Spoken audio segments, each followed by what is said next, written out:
Cette courte pause pour faire une table ronde, donc un retour d'expérience grâce à nos intervenants qui sont présents ici. Ils vont partager un petit peu comment ils ont pu sortir du plastique à usage unique dans leur entreprise et ce qu'ils ont mis comme matériau de remplacement. Donc on a la chance d'accueillir Monsieur Robert qui est représentant de Citeo. On a également Monsieur David et Monsieur Guillaume qui sont représentants de LSDH, donc pour le pôle végétal et le pôle liquide. Et on va également accueillir Monsieur Hennegui qui est représentant de Day by Day et Madame Sussman qui est représentante de la Crème Libre. Donc je vais vous laisser vous présenter et puis Marvin reviendra vers vous pour les premières questions. Tu veux prendre la parole? C'est pas vrai. Commencez par ce côté-là. Allez, j'allume.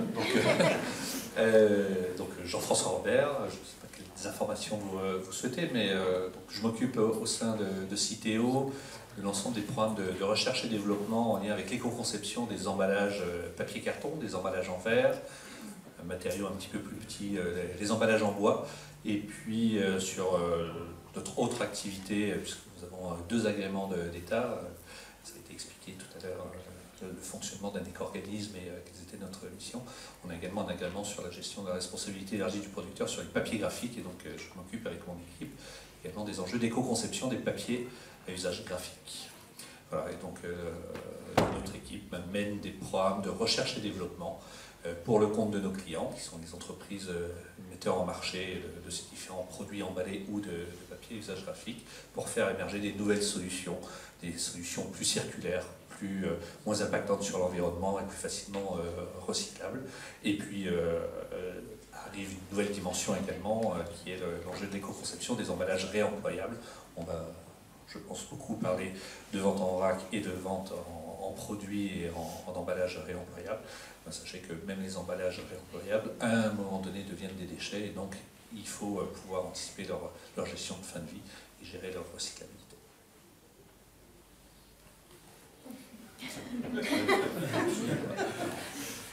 Bonjour à tous, donc Jean-Baptiste Hennegui, je suis le gérant du magasin Day by Day, l'épicerie en vrac d'Orléans, place Louis XI. Ça fait 5 ans que j'ai donc ouvert cette épicerie, dont le concept est simple, c'est lutter contre le gaspillage alimentaire, qui est quand même aussi un des fléaux sur lequel il faudra s'atteler à un moment donné, et lutter contre effectivement l'ensemble des déchets. Comme l'a si bien dit mon collègue à côté, le meilleur déchet, c'est celui qui n'est pas produit. Mais en attendant, vos pâtes, elles sont obligatoirement dans un contenant au départ. Et donc, qu'est-ce qu'on fait de ce contenant au final? Donc, on a trouvé quelques alternatives, dont je parlerai peut-être tout à l'heure, sur effectivement les déchets incompressibles, pour pouvoir effectivement les recycler au mieux et en produire surtout un peu moins. Voilà. Merci beaucoup, Monsieur Hennegui. Bonjour à tous, moi c'est Véronica Sussman, je suis la fondatrice de la Crème Libre. La Crème Libre, c'est une marque de soins, une très jeune marque, car on va fêter notre premier anniversaire dans quelques semaines. En tant que jeune marque dans la cosmétique, notre mission c'était de rendre les salles des bains un peu plus vertes. Et comme on parlait tout à l'heure du recyclage, sachez que dans les salles des bains c'est encore plus catastrophique les résultats en termes des pourcentages des personnes, des Français qui recyclent, qui sont des poubelles à recyclage dans les salles de bain et qui savent ou pas comment recycler leurs produits dans les salles de bain.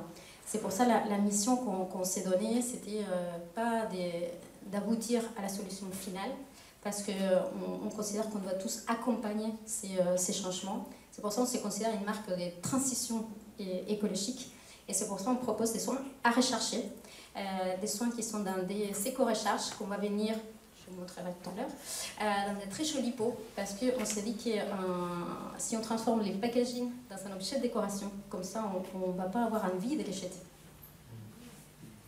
Merci beaucoup, Madame Sussman. Bonjour à toutes et à tous, donc Alexandre David, donc moi je suis le responsable recherche et développement sur la partie pôle végétal du groupe LSDH.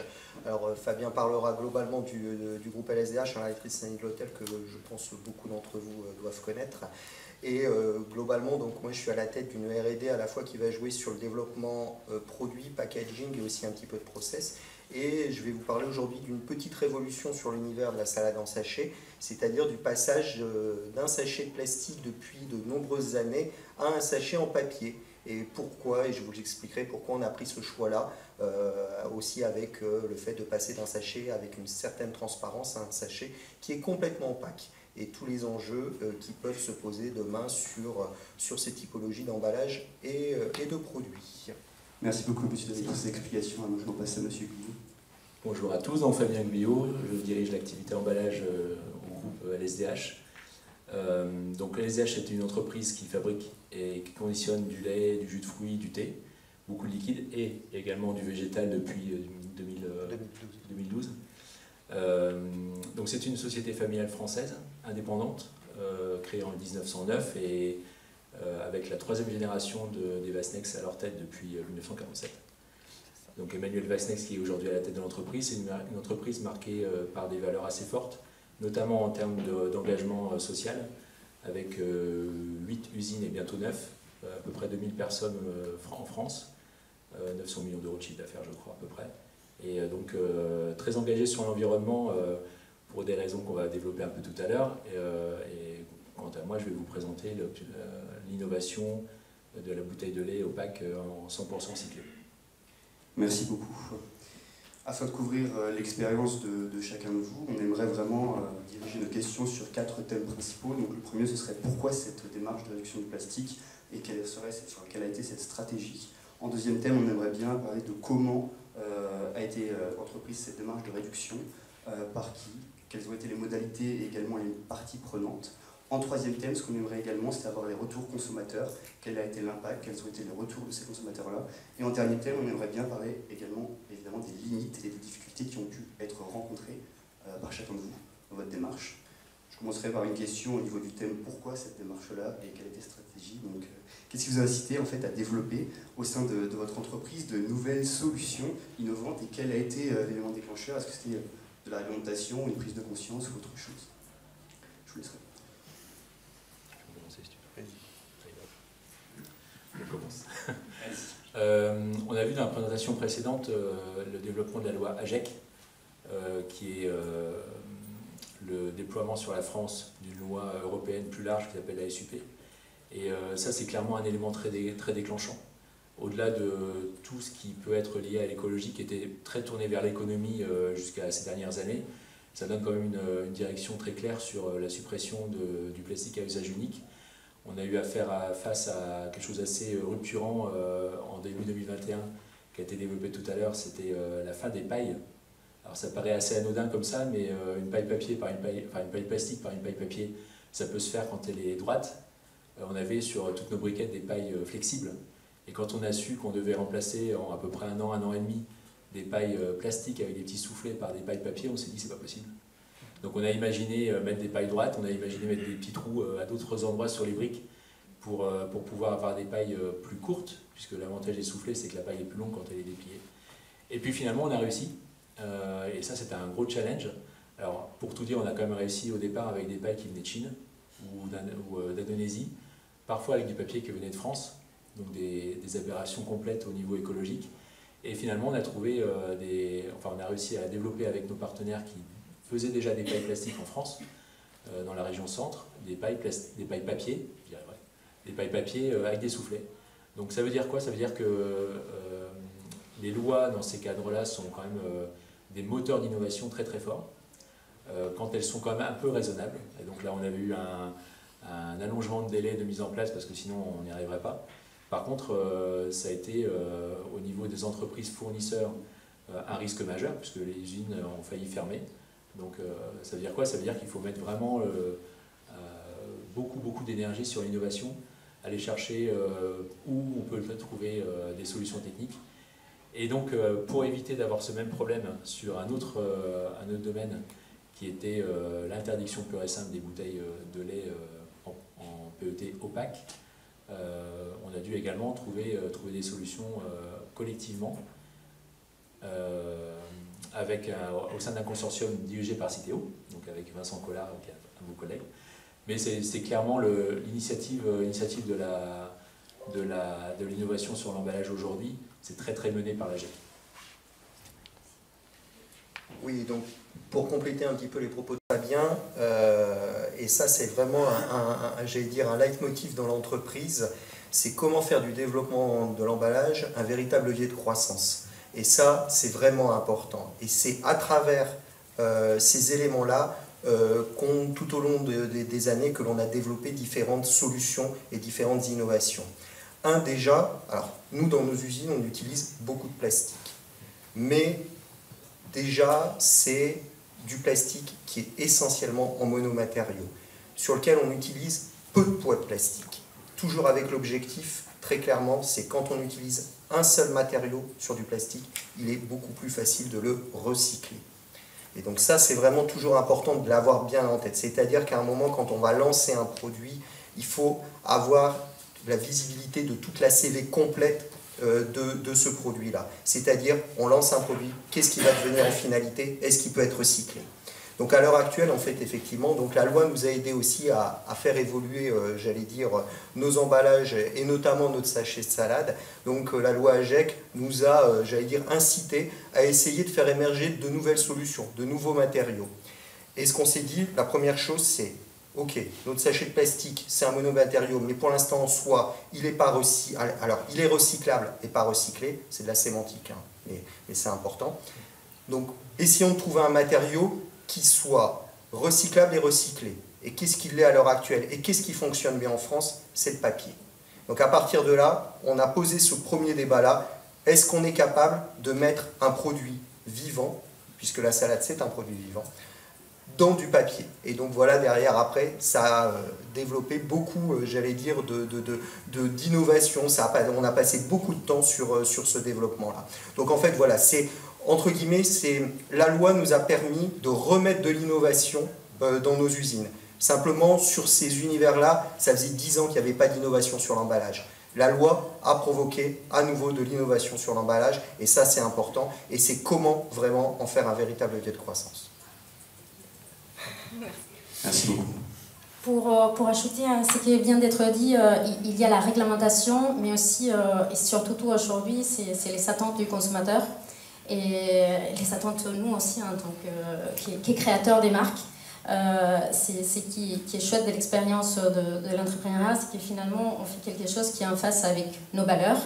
Et vous allez voir, vous êtes encore très jeune, mais quand vous allez avoir des enfants aussi, on se pose encore plus fortement la question de quelle planète on veut laisser et comment on va être acteur, pas seulement de ces changements en tant que consommateur, mais aussi comment on va être acteur de ces changements en tant que producteur dans cette chaîne des valeurs.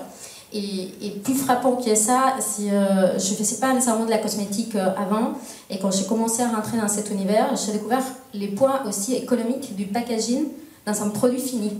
Et, vous allez être choqué de savoir qu'à la sortie d'une usine, un produit en pot, des crèmes, 50% du prix, c'est l'emballage. Vous croyez que vous payez de l'acide hyaluronique, de la vitamine C, mais finalement vous payez du carton, du plastique qui part à la poubelle. Alors la première question qu'on s'est posée, c'était un peu aussi le nom de notre marque, c'est comment on peut libérer les produits de tout ce qui n'a pas besoin pour qu'on se concentre d'un côté dans la formule et qu'on puisse la mettre un peu à nu, en sachant toutes les contraintes aussi de formulation, de conservation, de transport des produits. Et on l'a dit tout à l'heure, les plus simples, c'est déjà commencer à enlever tout ce qu'on n'a pas besoin, parce qu'on peut encore garder du plastique. Monomatériaux, 100%, là on sera tous en face par rapport à ça, mais par contre en les réduisant, une éco-recharge par rapport à un pot, c'est 90% des matières en moins.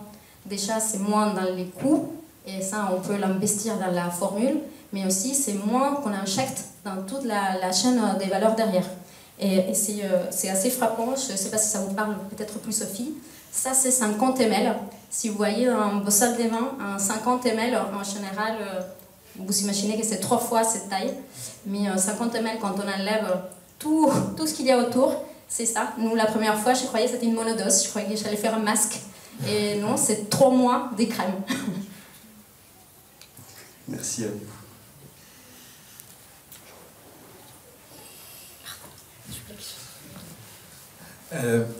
Alors, je vais remonter un petit peu plus en amont que la loi AGEC. Je veux dire, chez Citeo, la question de la réduction, alors, avant de parler de la réduction des plastiques à usage unique, dans la réduction des plastiques à usage unique, il y a déjà la notion de réduction.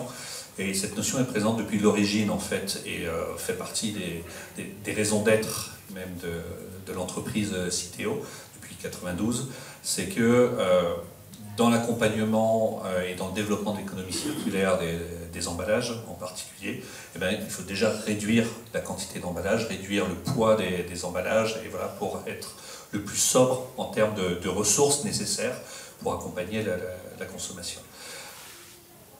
Sauf que depuis 1992, globalement, cette réduction et cet objectif de réduction s'est fait sur une recherche de réduction du poids. Et la recherche de réduction du poids, ben, assez étonnamment, a plutôt plébiscité le plastique, puisque quand on compare l'ensemble des matériaux d'emballage, pour une même fonctionnalité, finalement, le plastique avait ce côté un petit peu génial, c'est que c'est l'emballage qui apporte, ou qui nécessite le moins de matière, c'est ce qu'il y a de plus léger. C'était important pour les transports, c'était important pour plein d'autres notions. Et donc on s'aperçoit que quand on cible la question de la réduction sur un sujet ou une partie du sujet, finalement on arrive à des réponses qui, in fine, ne sont pas forcément les plus vertueuses, parce qu'on a pris conscience beaucoup plus récemment de l'impact de ces plastiques, quand ils sont mal gérés, sur la biodiversité. On est ici au musée de la biodiversité, c'est un élément fort, il y a beaucoup de communication, vous l'avez tous vu, sur l'impact des plastiques sur la biodiversité. Et quand on introduit dans l'équation ce genre de notion, mais on s'aperçoit que la réponse de la réduction juste du poids n'est peut-être pas forcément la bonne chose. Et donc il y a quelque chose de nouveau avec tout le bruit autour du plastique à usage unique, c'est que un des axes de réduction passe aussi par ce qu'on appelle vulgairement les switch matériaux. C'est finalement, est-ce que je m'oriente vers un autre matériau qui présente ou qui coche des cases supplémentaires sur la bonne gestion de la ressource, sur la gestion de fin de vie, sur la diminution de l'impact si jamais sa fin de vie n'est pas bien gérée et qu'il se retrouve dans la nature, il faut aussi réduire l'impact. Et c'est là où le matériau papier-carton attire beaucoup d'acteurs, parce qu'on est sur une matière renouvelable, une matière recyclable, une matière biodégradable. Ça coche beaucoup de cases. Mais attention, pour faire un emballage qui répond intégralement aux fonctionnalités qu'apportait le plastique à partir de carton, généralement on n'a pas uniquement du carton. On aura encore pendant un moment du plastique qui est associé, même en très petite quantité. Voilà, donc attention aux fausses bonnes idées, aux fausses bonnes solutions. Mais on ne va pas avoir une journée qui va être fixée en disant c'est le grand soir. Jusqu'à là, il y avait du plastique et à partir du lendemain, il n'y aura plus de plastique. On est sur une transition. Alors je suis d'accord avec vous, la loi AGEC, la loi climat et résilience ont accéléré cette transition. On n'est presque plus sur la transition, mais sur la rupture. Mais en tout cas, on est bien dans cette démarche. Merci beaucoup. Alors on parle effectivement de croissance, on parle de loi, de réglementation, et je vais m'attarder peut-être un peu plus sur l'aspect valeur. Pourquoi j'ai ouvert une épicerie il y a 5 ans? Ça remonte à très très loin. J'ai 52 ans, j'ai donc 2 enfants qui doivent avoir à peu près votre âge, ou pas très loin. Et quand ils étaient tout petits, dès la maternelle, l'école avait commencé à apporter effectivement quelques notions, notamment de recyclage, chose que je ne pratiquais absolument pas. Et donc un jour, mon aîné rentre et me dit « Mais papa, tu sais que ça se recycle, ça se recycle ?» Ah d'accord, ok, on commence comme ça. Des années se sont passées, je travaillais dans un grand groupe sidérurgique, donc la vente des aciers, le négoce d'acier, qui est l'un des plus gros pollueurs mondiaux. Et il m'est arrivé un accident de santé important, grave, ce que je ne vous souhaite jamais. Sauf que cet incident de parcours m'a permis de me recentrer sur moi-même et d'essayer de trouver, de voir d'autres valeurs. Et j'ai voulu tout simplement essayer d'allier en fait mes convictions avec la réalité. Donc, qu'est-ce que je veux laisser à mes enfants ou à mes petits-enfants? Est-ce que je vais laisser une planète dans cet état-là? Ou est-ce que je peux être acteur moi-même pour pouvoir effectivement apporter des solutions à très faible niveau, hein, j'entends bien, mais essayer quand même de contribuer à l'amélioration des choses. Et j'ai fait une très belle rencontre qui est Didier Onreta, qui est donc le fondateur de Day by Day, qui effectivement m'a vraiment séduit et m'a présenté le concept de l'épicerie en vrac. Et donc c'est pour ça que j'ai créé cette épicerie. Aujourd'hui, mon discours est un petit peu plus engagé qu'à l'époque, parce qu'effectivement, je suis confronté avec l'ensemble des fournisseurs, alors pas ceux-là précisément, bien sûr, mais d'autres fournisseurs, et effectivement, on rencontre un certain nombre de contraintes techniques, réglementaires, sanitaires, pour effectivement vous apporter un maximum de sécurité, parce que le consommateur doit effectivement, au final, être parfaitement sécurisé dans ses achats. Voilà quelle était l'idée de départ. Merci beaucoup. Est-ce qu'il y aura des questions au niveau du public par rapport à ces retours? Oui, monsieur. Le micro va vous être apporté.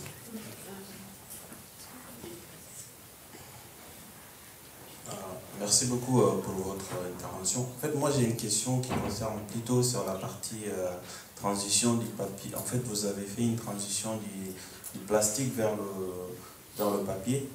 En fait, est-ce qu'il y a un coût derrière? Est-ce que vous pouvez me donner, ça représente combien les coûts en pourcentage? Bien sûr, oui, il y a un vrai coût. Alors, c'est une transition parce qu'on n'a pas totalement abandonné le plastique. Le plastique a encore ses vertus pour préserver nos produits. On n'est pas encore capable de mettre toutes nos variétés de salade dans un sachet papier, mais une partie. Alors, effectivement, déjà, à l'heure actuelle, le papier, c'est plus cher que le plastique. Donc, environ 30% plus cher. Ensuite, derrière, on n'en sache pas, c'est-à-dire toute la complexité du process industriel n'est pas le même. C'est-à-dire qu'on ne scelle pas du papier comme on scelle du plastique. Donc forcément, on prend un coût supplémentaire. Maintenant, c'est une première avancée. On sait que, la loi va nous obliger demain à ne plus avoir de plastique dans nos usines, d'ici 2040. Donc c'est anticipons, essayons de trouver des solutions. La solution là qu'on a mis en place, c'est une première solution. Ça ne sera peut-être pas celle qui sera définitive dans 1 an, dans 2 ans, dans 10 ans. Mais en tout cas, on avance, mais effectivement, il y a des coûts supplémentaires. Donc à un moment, c'est là aussi, c'est le jeu aussi avec les distributeurs, c'est comment en faire un outil de valorisation. C'est-à-dire qu'à un moment, on sait que demain, le consommateur, ça va être compliqué de lui dire que le sachet va être plus cher que le sachet en plastique. À un moment, il y a le portefeuille, on sait tous à l'heure actuelle qu'on regarde chaque jour pour les produits que l'on achète, qu'ils ne soient pas trop chers pour nourrir sa famille. Donc à un moment, voilà, c'est un premier pas. On sait que demain, de toute façon, plus on sera d'intervenants sur du papier, plus on fera diminuer les coûts. Plus on s'améliorera aussi sur les process, et là aussi, plus on fera diminuer les coûts de procédés de fabrication. Je vais juste rajouter une chose par rapport à la question, parce que effectivement on passe du plastique au papier pour le sachet salade. Pour le lait, on avait une solution aussi, c'était de passer en briques, puisque là c'est dit comme du carton, simplement il n'y a que 75% de carton dans une brique. Il y a également de l'aluminium et aujourd'hui pour la majorité, en tout cas pour l'ambiant, très très grande majorité, et il y a du polyéthylène à peu près à 20%. Donc nous on s'est vraiment orienté sur l'aspect usage unique, en se disant on va supprimer le plastique à usage unique, la bouteille de lait, par de la matière à usage multiple. Donc c'est tout l'objet du recyclage, c'est-à-dire que en 2048 il n'y aura plus de plastique à usage unique. Enfin en tout cas c'est la cible, il y en aura toujours pour les applications où ce sera obligatoire, notamment le médical est très épargné par tout ce qui est législatif avec à chaque fois une exception globalement, y compris pour les masques d'ailleurs en ce moment, parce qu'il faut protéger tout simplement et les denrées autant que la santé sont importantes. Donc il y a vraiment cette notion, le plastique à usage unique, oui, on va le supprimer ou le réduire très fortement, mais par différents biais. Donc soit c'est la substitution avec le papier quand on peut le faire, mais il faut le faire d'une manière qui soit, on va dire, réelle. On ne va pas faire de greenwashing en disant on va supprimer et tourner vers une solution qui n'apporte pas de pérennité dans le temps. Alors aucune solution n'est opposable par rapport à une autre, mais pour ce qui est du lait par exemple en bouteille PET, on a vraiment pris le parti de le recycler en boucle fermée pour faire de l'usage multiple sur la matière. Je profite pour rebondir aussi. Ce qui est important en termes de marque et relation avec sa communauté et les consommateurs, c'est une question de transparence. En tout cas, pour nous, c'est clair, et moi la première, je ne connais pas tout, on n'est pas parfait. Simplement, c'est important de dire les choses et expliquer pourquoi on a fait les choix à un moment X, avec les connaissances aussi qu'il y a à ces moments, et aussi avec l'accès qu'on a à des outils industriels. Parce que dans les cas aussi, j'avance un peu à une des questions qui allait suivre, c'est les contraintes aussi. c'est les contraintes aussi. Déjà, nous on a des contraintes de volume, on a des contraintes aussi parce que c'est important aussi de voir les problèmes bien plus larges qu'est l'emballage, c'est aussi l'approvisionnement et d'où il vient. Parce que si on va chercher une matière qui peut-être il est un peu meilleure pour parler du plastique, mais qu'on l'a fait traverser la planète, si pour faire du plastique biosourcé, c'est la canne à sucre d'Indonésie, et on est en train d'exploiter, je caricaturise parce que c'est important, aujourd'hui il n'y a pas une solution parfaite, malheureusement, parce que s'il y avait la solution parfaite, quelqu'un me la donne, on la prend tout de suite. Et étant donné que la solution parfaite n'est pas là, on essaie de faire les choix les plus éclairés possibles avec les informations qu'on a, avec les contraintes qu'on a. On fait des arbitrages, mais où l'exercice devient intéressant, et ce n'est pas de greenwashing, c'est de les transmettre d'une façon transparente aux consommateurs, pour que derrière, c'est les consommateurs qui, avec les informations qu'il a, il puisse faire aussi son choix éclairé, et qu'il sache que quand il consomme un produit, il n'est pas parfait, mais déjà il est mieux que ce qu'il consommait auparavant. Merci beaucoup. Si je peux juste compléter également sur la question du coût, parce que souvent dans cette question, on va regarder finalement l'impact sur le coût de revient du produit, de l'emballage, et potentiellement l'impact prix pour le consommateur quand il passe à la caisse. Est-ce que globalement il achètera sa salade plus chère, ou son lait plus cher, ou son produit cosmétique plus cher. Et globalement, il y a beaucoup des solutions qui sont en train d'émerger, il ne faut pas se mentir, qui globalement représentent certainement un coût supplémentaire qui pourra peut-être diminuer petit à petit. Mais il faut mettre ça en regard, non pas par rapport à la solution de consommation rapide qui était existante jusqu'à présent, mais aussi au regard des impacts économiques évités sur le long terme. Alors c'est ce qu'on appelle, avec un grand mot, les externalités négatives. Et c'est la raison d'être aussi de la responsabilité élargie du producteur. C'est un choix d'un industriel va générer ces externalités négatives, c'est-à-dire des coûts sur d'autres acteurs. Et quelqu'un qui décide de faire un produit non vertueux, certes, ça peut peut-être revenir moins cher au consommateur et qui va acheter plus de ce produit, mais ça va générer un coût globalement à la collectivité et un coût sur le long terme. Donc là, tout l'enjeu, et une fois de plus, l'impact sur la biodiversité, le lieu est bien choisi là-dessus, on commence à toucher du doigt les impacts économiques et sociétaux que peuvent avoir des choix qui ont été faits sur les 50 ou 100 dernières années, sur des choix de consommation. Et donc, oui, ça peut faire un peu plus mal lorsqu'on passe à la caisse, et le retour sur investissement, il n'est pas immédiat, mais voilà, on est bien sur cette vision globale et aussi long terme, à combiner, et c'est toute la difficulté, à combiner des actions court terme qui ont des impacts long terme qu'on ne va pas forcément revoir en monnaie qu'on va nous rendre dans son portefeuille quand on passe à la caisse. Merci Monsieur Robert. Est-ce qu'il y aurait d'autres questions?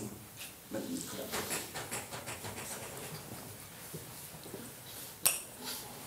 Puisqu'on parlait du démarrage de vos différentes stratégies, Moi, je voudrais avoir votre retour sur le rapport à la concurrence, parce qu'on sent bien que quand on est un peu pionnier dans un domaine, il faut dire aux Orléanais il y a 5 ans du vrac, il faut dire aux consommatrices de cosmétiques, changez vos habitudes, il faut dire, ben voilà, payez peut-être un petit peu plus cher, ou vous ne voyez pas votre salade aussi, on n'en a pas parlé, mais ça j'imagine qu'on a envie de voir la salade qu'on achète. Le rapport à la concurrence, c'est on est pionnier, ça nous donne un énorme avantage comparatif, mais en même temps, c'est des coûts, c'est de la communication, donc en fait, pour faire simple, on se réjouit qu'il y en a qui arrivent, parce que c'est plus de fournisseurs, vous avez parlé de carton, ou en même temps, on se dit, ah ben mince, nous on a trimé, et puis eux, ils récupèrent tous les bénéfices. Enfin, je sais pas dans quelle mesure ça peut être un rapport à la concurrence qui est complexe. Alors, effectivement, quand on est pionnier, on a l'avantage d'être tout seul, et donc au départ, il n'y a pas de concurrence. Mais très vite, on est rattrapé parce que tout le monde veut s'engouffrer dans « Ah bah tiens, il y a un truc de nouveau, donc je vais y aller aussi, et tout le monde va gagner énormément d'argent. » Bon, ça c'est comme ça, l'histoire est faite comme ça. Aujourd'hui, le fait d'être pionnier, ça a permis, je pense, et chaque entreprise, de pouvoir être pédagogue avec nos clients. Il faut expliquer les choses, il faut expliquer nos choix stratégiques, on ne peut pas arriver sur le marché et tiens, vous faites comme vous avez envie. Ça ne fonctionne pas. S'il n'y a pas d'accompagnement, ça ne peut pas marcher. Enfin, en tout cas, pour ma paroisse, c'est clair que si je n'avais pas été pédagogue avec l'ensemble des clients qui passent, j'en aurais plus aujourd'hui. La concurrence est arrivée après, puisque j'ai eu la chance d'ouvrir en premier sur Orléans, et en fait, ça a été plutôt positif, parce que la concurrence n'est pas que négative. Ça permet effectivement de voir les différences de pratiques, d'avoir de différents fournisseurs, parce que malheureusement, j'ai qu'une tête de jambe et je ne peux pas voir 500 000 fournisseurs dans l'année, ce n'est pas possible.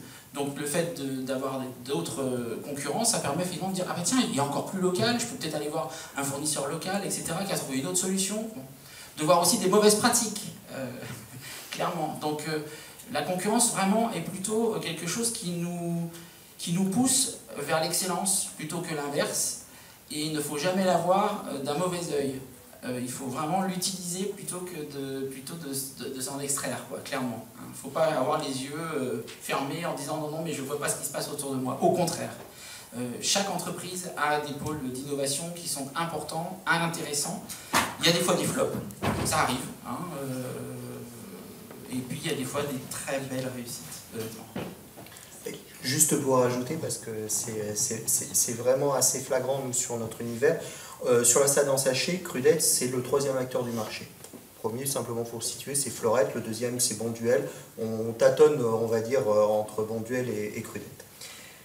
Quand on a développé cette innovation, en fait, au départ, c'est un vrai travail collaboratif. C'est-à-dire qu'on a travaillé notamment aussi donc, avec des innovants, mais on a mis aussi autour de la table des distributeurs.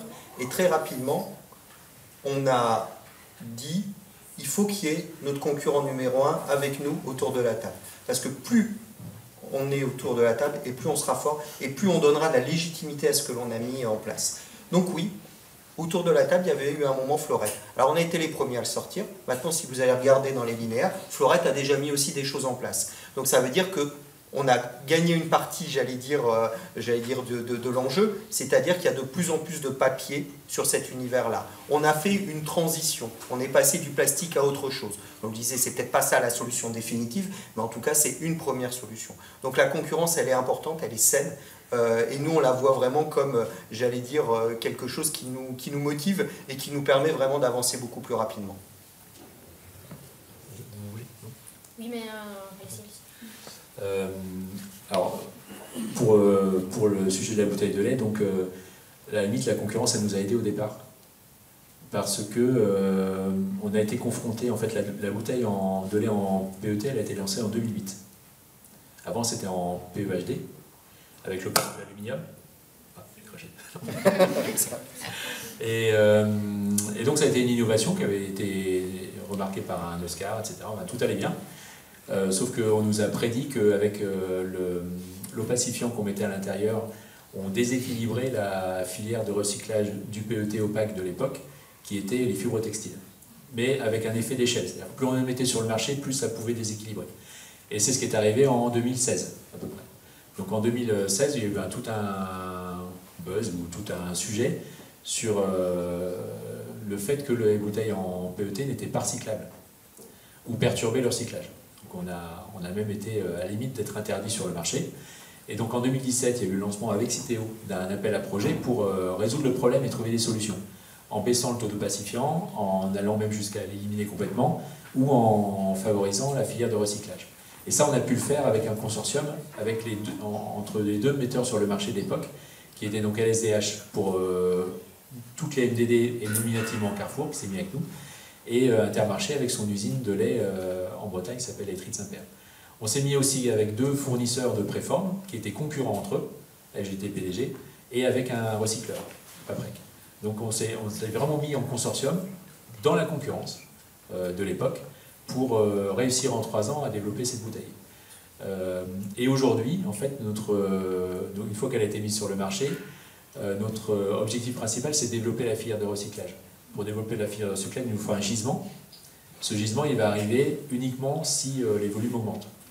Donc plus on aura de concurrents sur ce marché de la bouteille en PET et plus en PE, mieux on se portera parce que ça voudra dire que la filière se développera. C'est même donc du coup plutôt un moteur. Oui, je voulais rebondir exactement sur les mêmes sujets. D'un côté, quand on est une entreprise à mission, si ces mouvements, on arrive à enclencher un mouvement, déjà on a réussi une partie de notre travail. Après, on n'est pas des ONG. Et aussi, c'est important qu'on garde notre avantage concurrentiel, mais il n'est pas, en tout cas, nous, on ne la positionne pas là-dessus.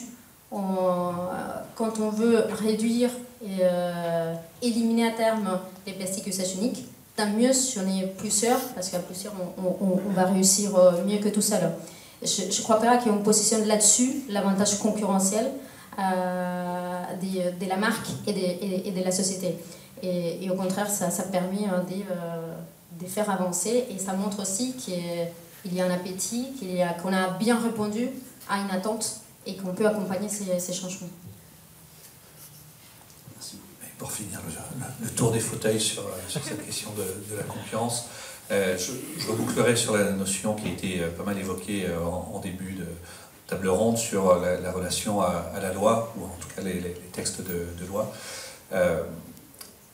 Et puis ça a été dit, il y a une dimension d'engagement. Alors, la dimension d'engagement, c'est très bien, ça fait bouger les lignes, et il y a des acteurs économiques, des acteurs associatifs, des acteurs publics et tout ça, et même des consommateurs, par leur engagement, peuvent faire bouger les lignes. Mais il arrive un moment où ça peut caler sur, effectivement, est-ce que je serai compétitif, surtout si je suis un acteur économique, est-ce que je vais être compétitif en m'engageant là-dedans, je fais peut-être face à des coûts supplémentaires par rapport à mon concurrent qui, lui, va continuer à vendre un truc à bas coût ou moins cher, ça ne veut pas dire forcément moins de qualité, mais... Et il arrive un moment où la réalité du marché fait que ça ne se développe pas forcément. Et c'est là où la loi est intéressante, puisqu'elle vient donner une dimension complètement différente à cette transition, puisqu'elle globalise le mouvement et elle met tous les acteurs à un pied d'égalité sur « vous êtes obligés d'avancer en ce sens ». Et à ce moment-là, tout le monde doit y aller. Et puis après, on trouvera d'autres marges de différenciation. Voilà, ça positionne le référentiel à un autre niveau. Et après, il y a la créativité qui continue, il y aura des engagements particuliers qui iront encore plus loin, et puis c'est ce mouvement. Mais voilà, il ne faut pas nier l'importance, et ça a été dit tout à l'heure, de l'impulsion de la loi sur justement déplacer cette question, est-ce que je serai plus rentable ou moins rentable que l'autre? De toute façon, on est tous obligés d'y aller à un moment donné. Merci beaucoup à vous tous pour tous ces retours. On va maintenant passer plutôt à un point de vue de type consommateur, c'est-à-dire est-ce qu'il y a eu un impact sur les consommateurs, mais également sur la démarche commerciale, et quels ont été les retours en fait, des consommateurs par rapport à cette démarche-là. Je vais peut-être commencer comme ça. Hop. J'allais dire, c'est assez flagrant pour ceux qui achètent un petit peu de salade en sachet. On vient avec un produit sur lequel on ne voit plus la salade. Donc forcément, le consommateur, il est un petit peu perturbé. Alors, quand on a mis en place cette innovation, on s'est dit, est-ce qu'il y a un risque? Et en fait, on s'est on s'est posé une question, on s'est dit, il y a un segment qui fonctionne de plus en plus à l'heure actuelle qui s'appelle le drive. Le drive, vous achetez de la salade en sachet et vous ne la voyez pas. Et pourtant, vous l'achetez. Et donc après, l'enjeu, c'était de se dire, quand vous achetez le premier sachet, il faut que vous soyez satisfait. Donc on a mis une espèce de mécanique, c'est une mécanique marketing, qui s'appelle satisfait ou remboursé. Sur cette typologie de mécanique, généralement, quand dans l'agroalimentaire on met ça, le taux de remontée il est plutôt autour de 3%. C'est-à-dire qu'il y a 3% de remontée défavorable en disant non, je ne suis pas satisfait. À l'heure actuelle, on a lancé cette innovation au mois de septembre 2021. On est inférieur à 1%. C'est-à-dire que l'enjeu, il est gagné. C'est-à-dire que la qualité, on l'a préservée. Pourquoi? Alors on va être assez simple. Déjà, ça a été de trouver le bon matériau. Et après, une chose toute simple, à l'intérieur, tout à l'heure je vous l'ai dit, c'est un produit qui est vivant. C'est du végétal, qui est soumis notamment à la photosynthèse. Donc c'est-à-dire à l'effet de la lumière. En le mettant à l'abri, on le préserve aussi. C'est-à-dire qu'on voit en fin de durée de vie de notre produit, on a une fraîcheur qui est meilleure par rapport à un sachet en plastique. Donc voilà, donc c'est, en tout cas pour l'instant les premiers retours sont plutôt encourageants. Maintenant attention, il y a quand même encore une grande majorité de gens qui vont, quand ils sont en magasin, regarder le sachet, donc ça peut être perturbant. Donc cette innovation, c'est une vraie innovation de rupture, donc ça s'accompagne. Donc on a des forces commerciales qui sont sur le terrain, qui font des animations. Après, il y a des endroits où ça marche très bien et des endroits où ça marche moins bien. On va dire qu'en pleine campagne, dans le Super U perdu en plein milieu, c'est un petit peu plus compliqué.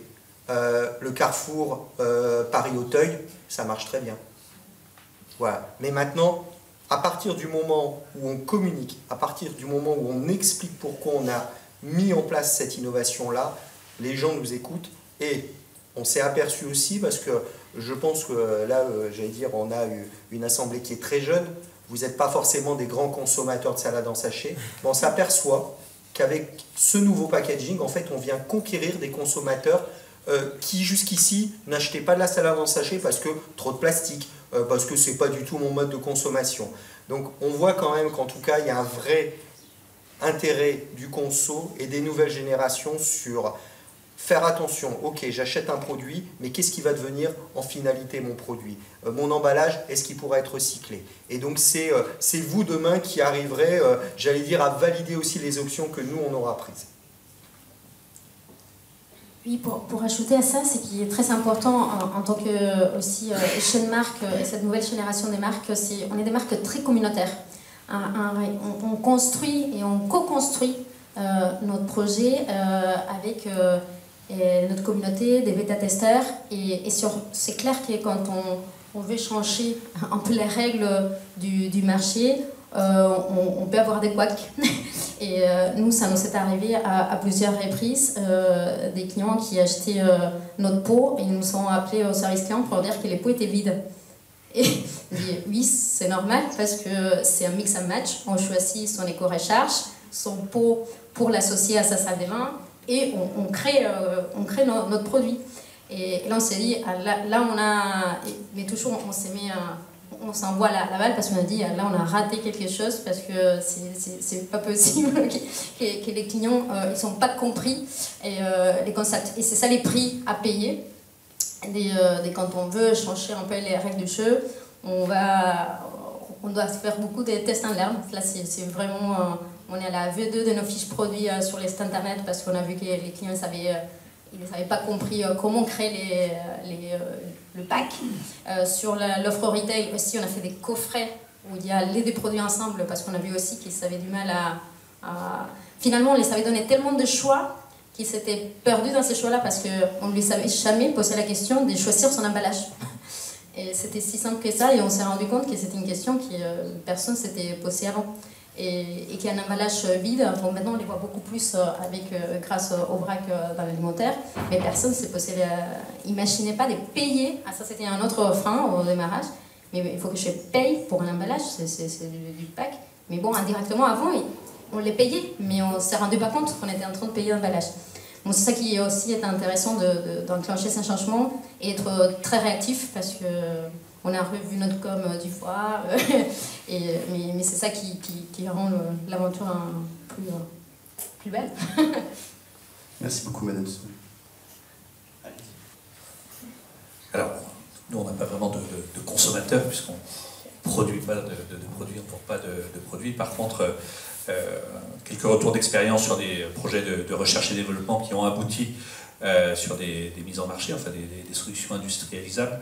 Une solution qui technologiquement est relativement proche de celle développée sur les crudettes, sur un tout autre marché, pas du tout le secteur alimentaire. Vous serez moins concerné peut-être dans votre vie professionnelle, vu la formation que vous avez suivie, mais c'est sur ce qu'on appelle le routage de la presse ou des imprimés publicitaires.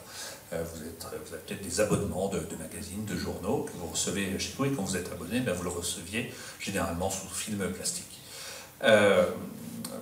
Depuis 2013, quand j'ai créé un dispositif d'éco-modulation sur la contribution des papiers à notre dispositif, avec des bonus-malus pour inciter à éco-concevoir, on avait créé un malus si jamais le document était envoyé sous film plastique. À l'époque, on ne parlait pas du tout de loi d'interdiction des films plastiques, mais parce que ça pouvait poser des problèmes sur la recyclabilité des journaux et des magazines quand c'était jeté sans être ouvert.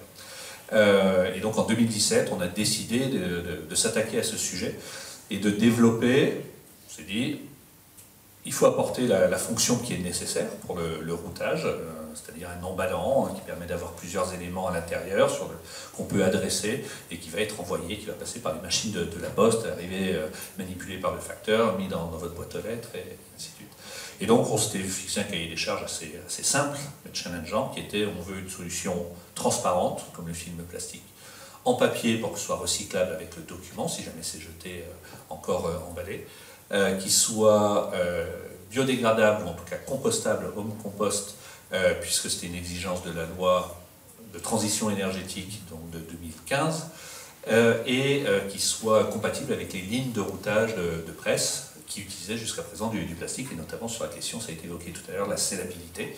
Voilà, donc on voulait un papier qui soit également thermoscellé. On a lancé ce projet en 2017, on a abouti, ça vous donne un ordre d'idée du temps de la recherche et développement, on a abouti sur une solution industrialisable en janvier 2021, à 1 an de l'échéance, puisqu'entre-temps la loi AGEC est sortie et a interdit ces films plastiques au 1er janvier 2022. Donc à 1 an de l'échéance, on a abouti à une solution, et probablement que maintenant vous recevez un certain nombre de magazines, de journaux chez vous, sous un emballant papier, quelquefois opaque, quelquefois transparent, mais c'est le fruit de ce travail de recherche. Et on a, au fil des expérimentations, fait des questionnaires auprès des consommateurs. Et en fait, il y avait une réticence des éditeurs qui était de dire on va avoir beaucoup de retours lecteurs sur le fait que leur magazine est arrivé abîmé, ils ne seront pas contents, et voilà, c'était leur grande peur. Et finalement, on s'aperçoit qu'ils ont des retours, mais ce sont des retours positifs. Très peu de retours négatifs. Donc déjà, leurs lecteurs, qui d'habitude, quand ils font des retours, c'est pour se plaindre de quelque chose, c'est rare qu'on fasse un retour en disant c'est génial, et bien là, les grosses parties des retours étaient des retours positifs en disant ok, votre choix, il est pertinent, alors que depuis quelques mois ou quelques années, les magazines qui sortaient des dossiers complets sur le scandale du plastique, eh ben, se prenaient des retours aux lecteurs en disant vous êtes bien gentil de mettre 20 pages sur le scandale du plastique, sauf que vous me l'avez envoyé sous film plastique, qu'est-ce que vous faites, vous, éditeur? Et donc, il y a une perception très positive du lectorat, et finalement, très peu de retours négatifs, pas plus de magazines abîmés arrivant, et voilà. Et puis, un autre cap qui a été franchi, c'est que certains se sont dit, finalement, est-ce qu'on a besoin de la transparence? La transparence du document, c'est pas la transparence de l'entreprise, la transparence de l'emballant. Et ben, certains ont choisi d'envoyer sous, un petit peu comme pour la salade, sous un emballant pas transparent. Et là aussi, le consommateur s'y est retrouvé, a même perçu une approche plutôt qualitative sur l'envoi, en se disant ben, finalement mon document il est peut-être encore plus précieux parce qu'il est bien protégé, ou ce genre de choses. Donc voilà, là aussi il ne faut pas hésiter à casser les codes marché. Et je pense que vous avez l'évoqué aussi avec la bouteille grise, qui casse un code marché par rapport à la bouteille de lait blanche. Voilà, il faut qu'il y ait des leaders qui à un moment donné cassent les codes marché et soient courageux là-dessus, et après les habitudes se reconstruisent sur les nouveaux codes. Merci Monsieur Robert pour Monsieur. Alors, le consommateur, enfin le marché justement, il est constitué par des consommateurs. Et donc le consommateur, tant qu'il n'y a pas de demande, il n'y a rien qui bouge. Ce qui explique aussi pourquoi il y a eu cette fameuse loi qui a été mise en place pour essayer de faire bouger les lignes. On sait aujourd'hui qu'on a un réel problème avec les plastiques à usage unique, et pas seulement les plastiques à usage unique, mais tout type de plastique. Et donc il a fallu effectivement peut-être donner un petit coup dans la fourmilière, et c'est pour ça que l'État est intervenu et a mis cette loi en place, pour pousser les industriels effectivement à ne pas rester dans leur ligne de confort et à proposer finalement aux consommateurs un produit toujours suremballé. Donc ça c'est quand même le postulat de départ. Ensuite, vous consommateurs, enfin je suis également consommateur, on est tous consommateurs, on a aussi des choses à apprendre. C'est vrai que la crudette dans un sac transparent, au premier abord, c'est plutôt sympa parce qu'on voit le produit. Et moi, je me rends bien compte, effectivement, en vendant du vrac, que si le produit n'est pas vu par le consommateur, il ne part pas. Aujourd'hui, le consommateur veut voir le produit. Alors, c'est totalement antinomique, parce que quand on y réfléchit un petit peu, quand vous achetez un paquet de gâteaux, quelconque, vous ne le voyez jamais. Ça ne pose pas de problème. Par contre, ça pose un problème pour la crudette. Ça pose un problème pour les pâtes. Donc, vous voyez, le consommateur a également des choses qui ne sont pas tout à fait logiques, mais parce qu'ils n'ont pas été habitués à un autre format qui peut être proposé. Donc, c'est à chacun, effectivement, de se poser la question et de se dire, bon ben voilà, est-ce que ce produit-là, je suis capable de l'acheter transparent, pas transparent, le voir, pas le voir. Et qu'est-ce que ça change au final? Effectivement, la majorité des gens font des drives, c'est quelqu'un qui prépare vos courses pour vous. Vous ne les voyez même pas. Donc voilà, c'est le consommateur a une part effectivement de responsabilité par rapport effectivement à toutes ces innovations qui sont proposées par les industriels. C'est important.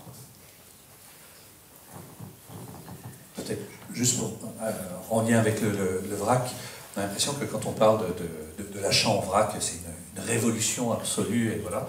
Mais vous consommez tous les jours, peut-être pas vos courses tous les jours, et quand vous faites vos courses, vous utilisez du vrac sans même forcément vous en rendre compte, au rayon fruits et légumes. La grande partie des fruits et légumes que vous achetez, c'est de la vente en vrac.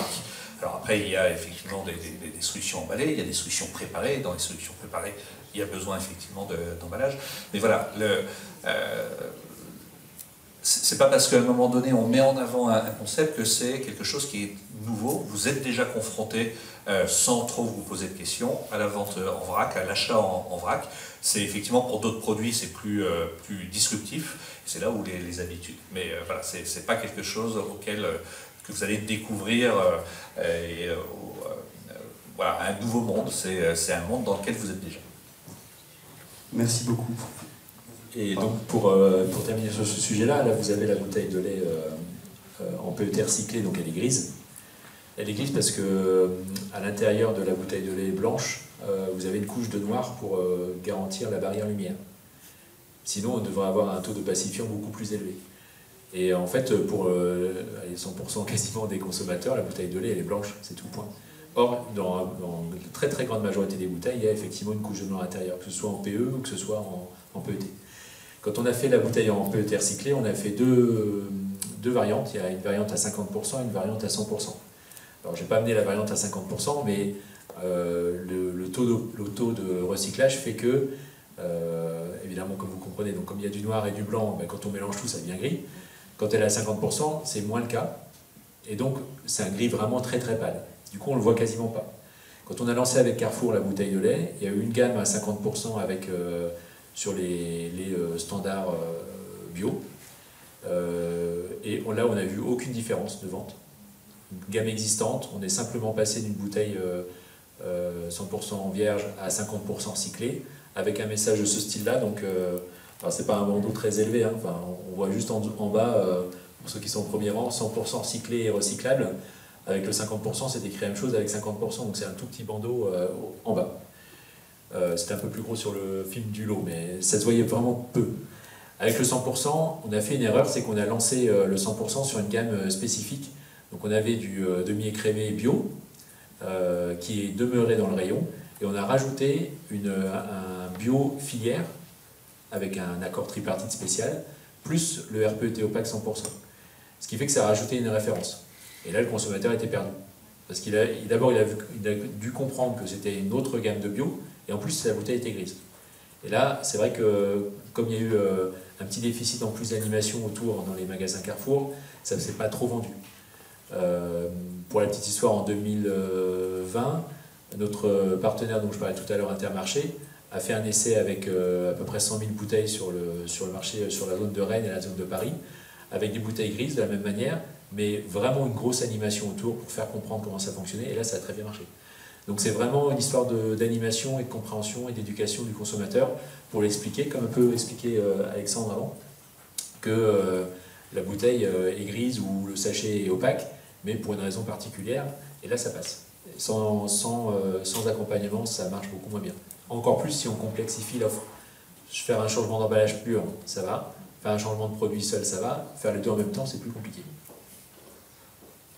Si je peux me permettre de réagir, puisque vous évoquiez les mentions qui sont apportées sur l'emballage, il y a de la pédagogie. On parle du consommateur, il y a un point capital pour l'ensemble des entreprises, et c'est de plus en plus vrai, ne trahissez pas la confiance du consommateur, ne leur racontez pas des histoires. Voilà. Et le retour de bâton est de plus en plus violent là-dessus. Vous avez énormément d'ONG ou de structures qui veillent à la véracité des informations. Et donc c'est notamment conscient de ça que l'État, dans la loi AGEC, cette fameuse loi AGEC, mais également la loi climat et résilience, met un certain nombre de contraintes et vient encadrer les règles d'allégation qui peuvent être imposées sur un emballage. À partir de quand on peut annoncer qu'un emballage est recyclable, à partir de quand on peut annoncer que c'est alors biodégradable, on n'a plus le droit de le mettre, mais que c'est compostable ou ce genre de choses, justement pour éviter de trahir la confiance et faire du greenwashing, le fameux greenwashing qui peut exister. Donc ça, vous qui allez travailler dans des entreprises, et ça en tête, ne trahissez pas la confiance de vos consommateurs, le retour de bâton est beaucoup plus violent qu'à une époque. Merci beaucoup. Est-ce qu'il y aurait des questions ?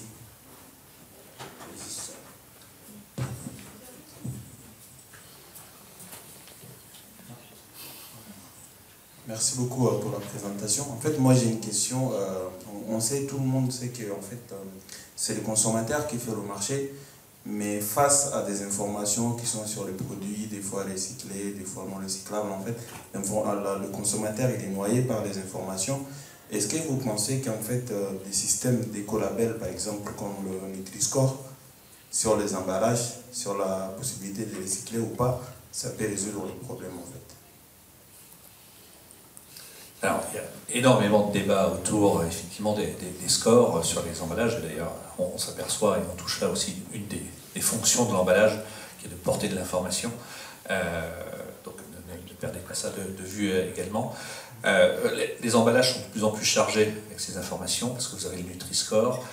Certains réfléchissent sur un éco-score qui serait sur le bilan environnemental global du produit, qui incorpore et l'emballage et le produit. Il y a des travaux sur le Recy-Score, potentiellement, sur la recyclabilité du produit. On a développé une méthodologie. Pour l'instant, on ne pousse pas du tout l'idée de l'afficher sur l'emballage. Voilà, donc oui, c'est des aides. Après, tout score doit être transparent. Je reviens à la transparence, mais là avec l'autre notion de la transparence, doit être transparent sur les critères. Vous êtes de la génération qui utilise peut-être beaucoup des applications type Yuka et voilà, qui ont été aussi challengées sur finalement comment ça a été évalué, et puis on ne comprend pas parce que tel produit qui a l'air moins sain a un super score, alors parce que c'est par segment de produits ou ce genre de choses. Donc oui, c'est des aides, mais ce n'est pas forcément la réponse absolue.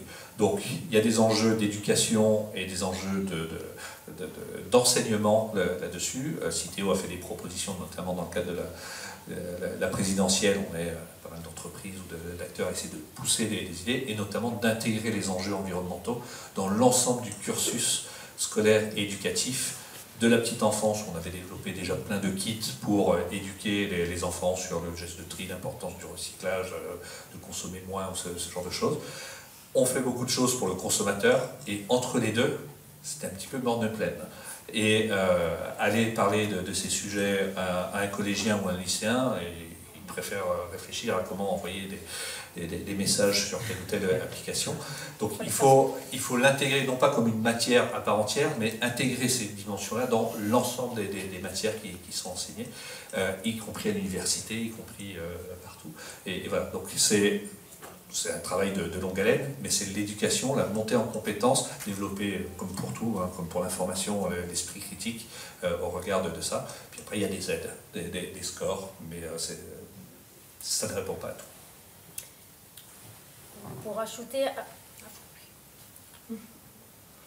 Pour rajouter un petit point, sans parler des scores, la réglementation évolue pour accompagner, parce qu'on voit que c'est une question de pédagogie pour qu'on fasse bien les choses. Quand on voit des stats qui disent que moitié de personnes ne recyclent pas bien, c'est pas que les clients, les consommateurs ne veulent pas bien le faire, c'est qu'il n'a pas les informations nécessaires pour bien faire les choses.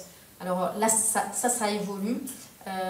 Aujourd'hui, dans nos prochaines séries des bacs, tous les consignes des tri. Là, par contre, quand on veut faire des petits produits, là, on commence à galérer. C'est la galère pour mettre toutes les informations réglementaires. Des fois, on est obligé à faire de l'emballage que pour mettre des informations réglementaires. On espère que ça va évoluer aussi avec les technos pour qu'on puisse mettre un QR code pour qu'on puisse aller chercher les informations ailleurs, parce que nous, des fois, on voulait réduire les emballages et on est coincé parce que tout ne rentre pas. Et dans les consignes des tri, là ça va être beaucoup plus fort. Et ce qui est intéressant aussi au niveau réglementaire, parce qu'on parle beaucoup des tri, mais il faut qu'on parle aussi des innocuités et des produits, parce que c'est vrai que là on parle du plastique et de l'emballage, mais aussi il y a la pétrochimie à l'intérieur des produits, et comment on fait sortir aussi les ingrédients issus de la pétrochimie des produits. Et là-dessus, au moins la réglementation européenne avance aussi dans les bons sens, pour éviter aussi dans cet changement, éviter que certaines marques se positionnent sur des choses qui n'ont pas de sens. Dire qu'il n'y a pas des parabènes, c'est interdit depuis des années, l'utilisation des parabènes comme conservateurs. Et alors écrire sans parabènes, c'est simplement surfer sur un message qui aussi est anxiogène pour les consommateurs et que ça n'apporte pas du plus. Et là-dessus, vraiment, il y a beaucoup de ménage qui a été fait, et pour qu'aujourd'hui, le packaging ne soit pas qu'un outil de communication, soit aussi un outil d'aide à la décision. Merci beaucoup. Pour continuer à répondre sur la question, effectivement, les scores, il y en a de plus en plus. Je vais répondre par une autre question, en fait. Quel est l'intérêt d'avoir un impact écologique marqué sur un emballage en disant voilà, cet emballage il vaut tant de CO2? Est-ce que le consommateur, ça va le faire changer, ça va le faire évoluer? J'en suis pas persuadé. Alors que là, à l'intérieur, effectivement, il y a des produits et où là il y a effectivement un impact écologique, parce que quand vous achetez du riz qui vient du fin fond du Pakistan, c'est pas la même chose que celui que vous prenez qui est en Camargue par exemple. Donc l'intérêt du score, il serait plutôt sur le produit en lui-même, plutôt que sur l'emballage, parce que l'emballage, il va représenter finalement pas grand-chose, entre nous soit dit. Donc ça va faire beaucoup d'informations sur un emballage, qui est déjà très informatif, que le consommateur ne lit pas, et ne sait d'ailleurs pas non plus lire, décrypter, parce qu'aujourd'hui on a même les valeurs nutritionnelles, etc. Personne ne sait ce que ça veut dire. Donc rajouter encore une information, est-ce que c'est vraiment une solution? En fait, c'est dans le sens où ça va créer la demande, en fait. Ça bouscule les entreprises à aller vers ces marchés-là parce que les concurrents les font. Et donc, du coup, si c'est réglementé, en fait, on a tendance à les respecter. Et du coup, forcément, en fait, ça change les habitudes. Et derrière, sur le filière de recyclage, ça peut améliorer les recyclages de matériaux. J'entends, mais l'industriel est déjà contraint à ça, avec les différentes lois qui sont mises en place, justement. Oui, et heureusement, on n'a pas besoin d'attendre un score pour faire bouger les lignes. Aujourd'hui, sortir un produit sur les marchés qui n'est pas d'origine naturelle, qui n'est pas éco-conçu, qui n'est pas... Honnêtement, c'est quelqu'un qui n'a rien compris de ce qui se passe dans le monde. Et heureusement, le plus difficile, c'est rattraper tout ce qui existe déjà, parce que malheureusement, et c'est l'avantage que nous on a en tant que jeune marque, c'est que nous on a commencé sur une feuille blanche.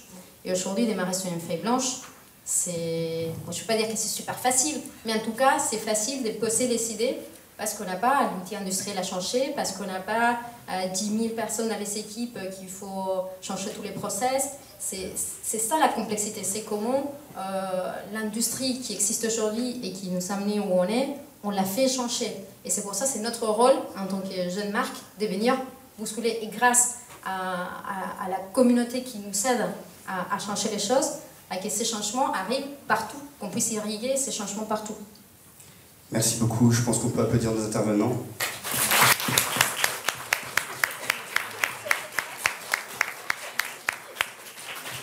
Merci pour tous ces échanges enrichissants en tout cas, et merci d'avoir consacré du temps à notre séminaire. Je vais maintenant passer la parole à Léa qui va conclure sur la table ronde. Pardon. Et Alizé aussi. Voilà, c'est les aléas du terrain. Merci à tous.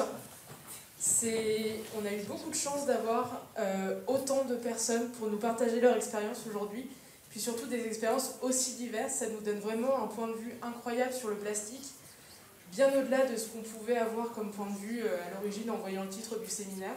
Donc merci à tous pour ça. Et puis, je ne sais pas si on a la personne du meuble qui est là ou pas. Non, et non, toujours pas.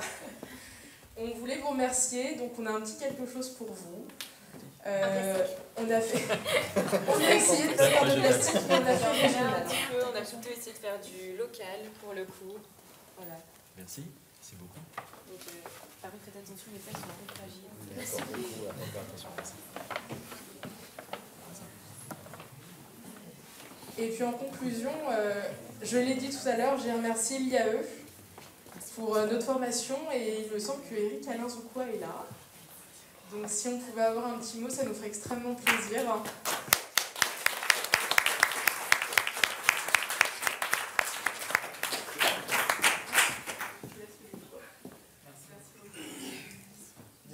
Bonjour à tout le monde.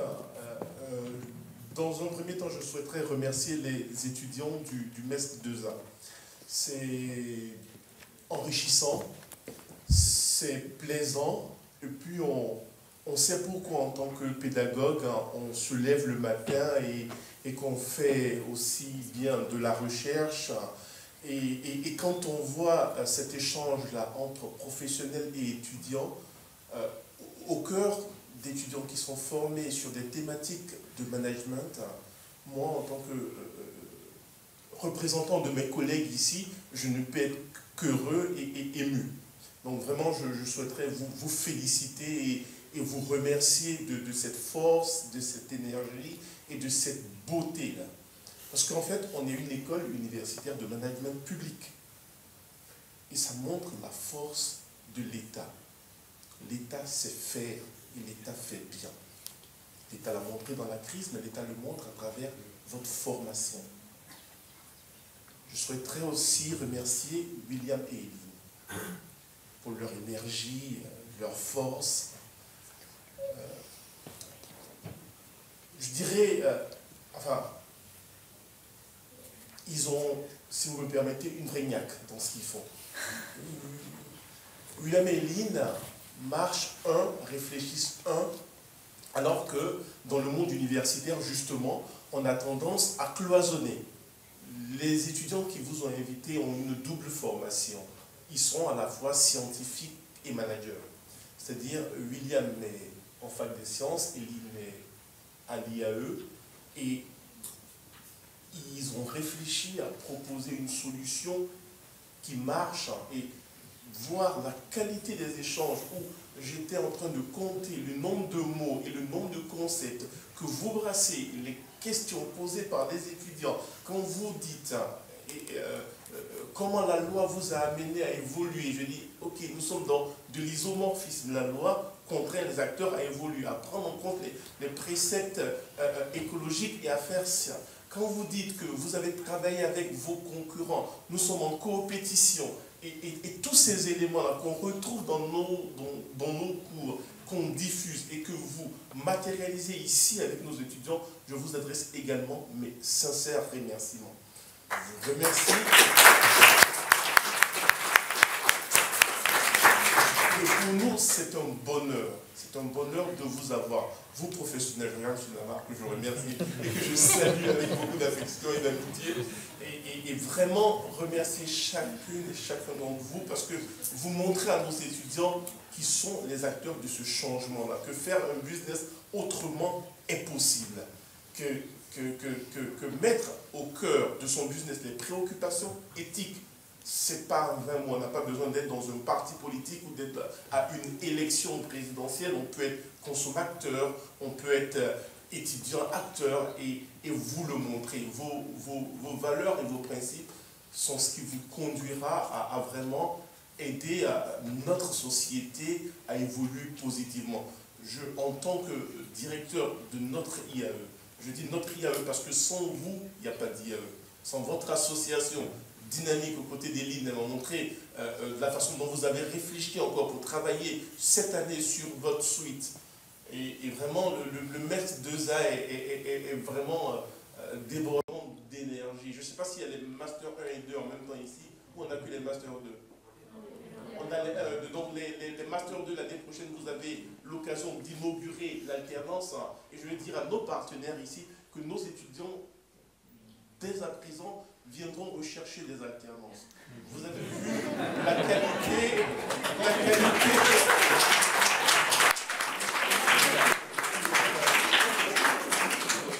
Vous avez vu leur motivation, vous avez vu la qualité de ce qu'ils peuvent faire. Et je suis sûr qu'ils peuvent encore faire beaucoup, beaucoup plus. Donc, passez le mot à vos DRH, ils seront sur le marché dès à présent. Et nos diplômés aussi seront sur le marché. Je pense que vous avez là des collaborateurs qui pourront vous accompagner dans ces innovations disruptives. Je vous remercie et merci vraiment à tout le monde. Et l'IAE est fier de vous.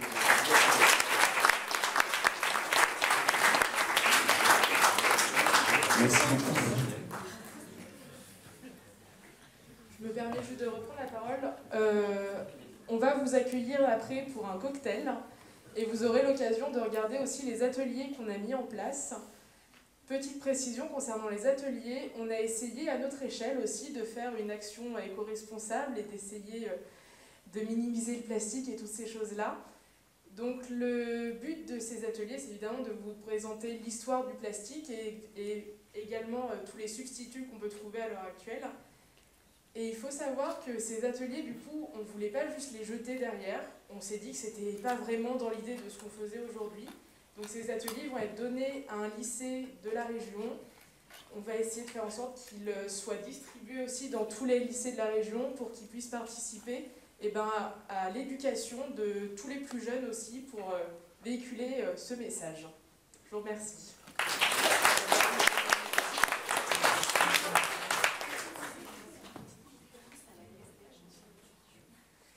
Et effectivement, on va faire concurrence à LSDH parce que la boisson qu'on va vous distribuer aujourd'hui, elle est faite maison.